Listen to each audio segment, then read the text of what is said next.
Assalamualaikum, semangat pagi, pagi, pagi, pagi. Ketemu lagi dengan saya Ruri dari Inspektorat Kabupaten Bener Meriah, Provinsi Aceh. Hari ini kita akan bahas mengenai teori dasar korupsi dalam hal pemenuhan tugas Diklat Calon Penyuluh Anti Korupsi bersama KPK. Sebelumnya ada pantun dulu nih, jalan-jalan ke Bener Meriah, jangan lupa minum kopi. Buat teman-teman yang senyum semeringah, yuk kita galang anti korupsi. Yes, materi kita hari ini adalah teori dasar korupsi. Kita lihat yuk screen-nya. Apa itu korupsi? Korupsi adalah perbuatan melawan hukum dengan maksud memperkaya diri sendiri ataupun orang lain, baik dilakukan secara perorangan maupun secara korporasi yang tentunya dapat merugikan keuangan negara. Nah, menurut Undang-Undang Nomor 31 Tahun 1999, korupsi dikelompokkan menjadi 7 jenis dan dijabarkan menjadi 30 jenis.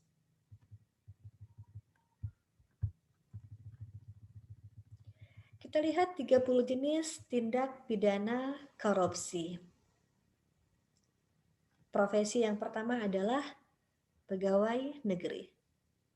Tindakan seperti apakah yang bisa menjerumuskan seorang pegawai negeri dalam tindak pidana korupsi? Yang pertama itu adalah menyuap, memberi hadiah, termasuk menerima suap dan menerima hadiah. Menggelapkan uang atau membiarkan orang lain melakukan penggelapan uang. Memalsukan buku juga bisa sebagai tindak pidana korupsi. Merusak bukti apalagi. Membiarkan orang lain merusak bukti juga termasuk dalam tindakan pidana korupsi. Memeras kepada pegawai negeri yang lain, menyerobot tanah negara, atau turut serta dalam pengadaan yang diurusnya. Jadi sebagai seorang pegawai negeri, rentan sekali akan tindakan pidana korupsi. Selain pegawai negeri, seorang pemborong juga berpotensi melakukan tindakan pidana korupsi dengan cara berbuat curang. Seorang pengawas proyek juga bisa, rekanan, pengawas rekanan, penerima barang. Siapa saja berpotensi melakukan tindakan pidana korupsi, termasuk hakim, advokat, pegawai bank. Seperti apa pegawai bank bisa melakukan tindakan pidana korupsi? Contohnya dengan tidak memberikan keterangan yang sebenarnya atas rekening tersangka. Seorang saksi atau ahli juga bisa terjerumus dalam tindakan pidana korupsi. Contohnya adalah dengan memberikan keterangan palsu atau tidak memberikan informasi yang diketahui. Jadi banyak sekali yang berpotensi bisa melakukan tindakan pidana korupsi. Dari 30 jenis tindakan pidana korupsi dapat dikelompokkan menjadi 7 klasifikasi korupsi. Yang pertama adalah kerugian keuangan negara. Yang kedua, suap. Yang ketiga, gratifikasi.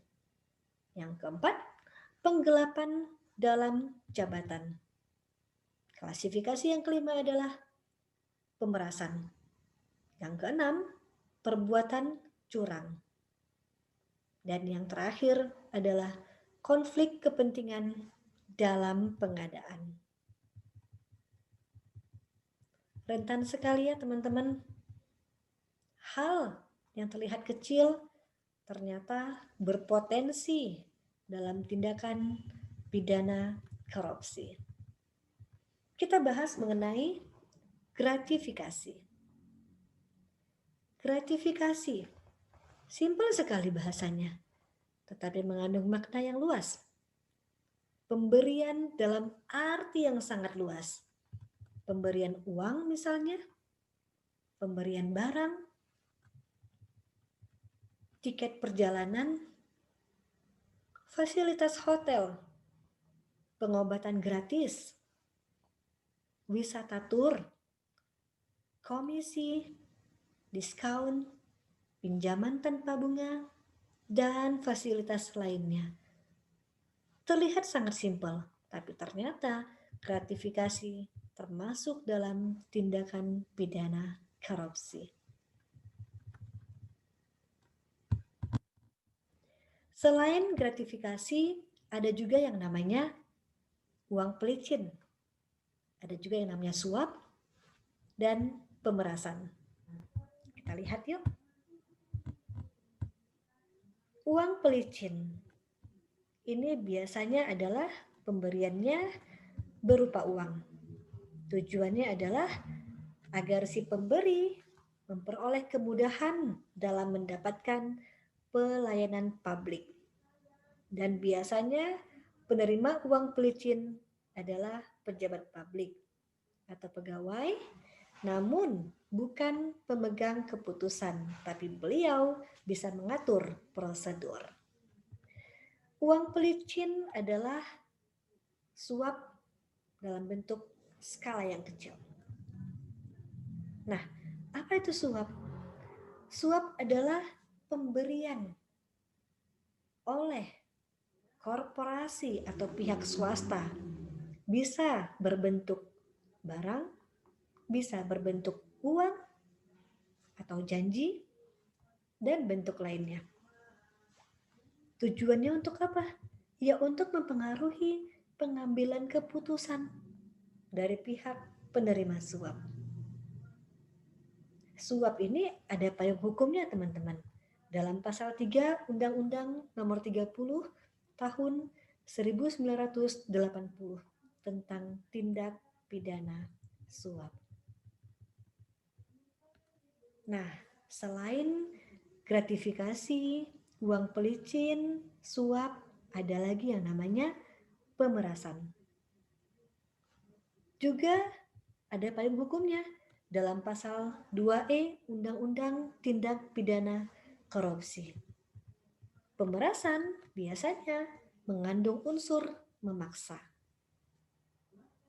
Dan pemerasan tidak harus dalam bentuk atau nilai yang besar nominalnya. Nah, teman-teman, demikian materi singkat tentang teori korupsi. Ada korupsi, gratifikasi, uang pelicin, suap, dan pemerasan.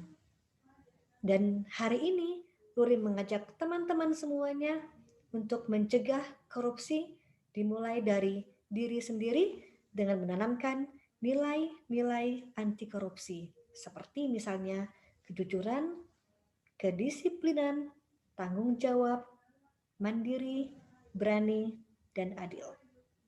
Say no to corruption. Assalamualaikum warahmatullahi wabarakatuh.